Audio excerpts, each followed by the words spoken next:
Hey guys, I just want to talk to you about working with elite athletes or for that matter, athletes in general, whether they be elite or Olympic and so forth. Over the last 18 months, I've been thrilled to find a wonderful little app that sits on my iPhone 6. Not that this is a plug for the iPhone 6 at all, but the Slow-Mo app, which is this one here.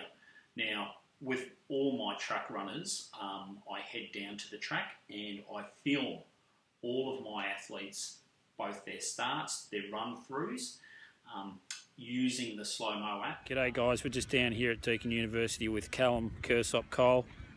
He's our 100 metre runner. Alright, we're just doing the Slow-Mo app situation, just to try and get a bit of an idea of what his technique like. He's been having some shin soreness, so yeah, which is not ideal. So what we do is we get down here, take a couple of views from him starting, doing some run-throughs and from the side. So unfortunately for today, it's a bit of a wet track, isn't it, Cal?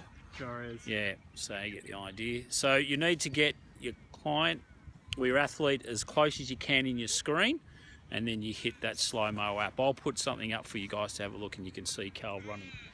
All right guys, just another tip.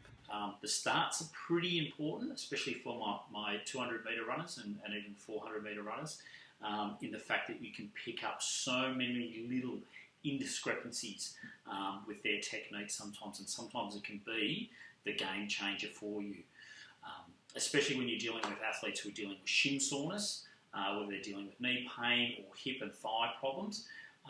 What you're able to pick up on the Slow-Mo app is just fantastic, and it may be something as simple as they're coming out of their start blocks and as they're bringing their first foot down, they may just skew that foot, that rear foot back in towards and that will obviously create a torsional force through the calf, and sometimes that can be a big reason why they deal with so much shin soreness and so forth. I mean, obviously it's going to be related to load, there's no doubt about it, but these little indiscrepancies.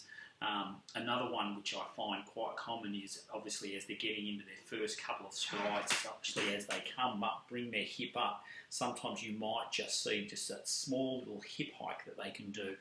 So it's all these little indiscrepancies that can, as I said before, can be the game changers. So, you know, tip of the week, you know, if you haven't got the iPhone 6, then I'm sure there's plenty of apps out there that you can get that give you the slow-mo function, but I urge you, what you really need to do, and you'll have to play around with it, I've obviously got it down to a bit of a fine art myself, but you need to get your client or your athlete as close as you can into your screen, hit that app, and then get them to start their run. So I always do it from behind on their starts. Then I'll get them to do some run-throughs, and then obviously as they're coming past, I can pick them up in the landscape.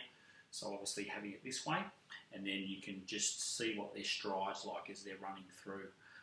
And I also take some footage of them running towards me as well, because that will also pick up any of those indiscrepancies.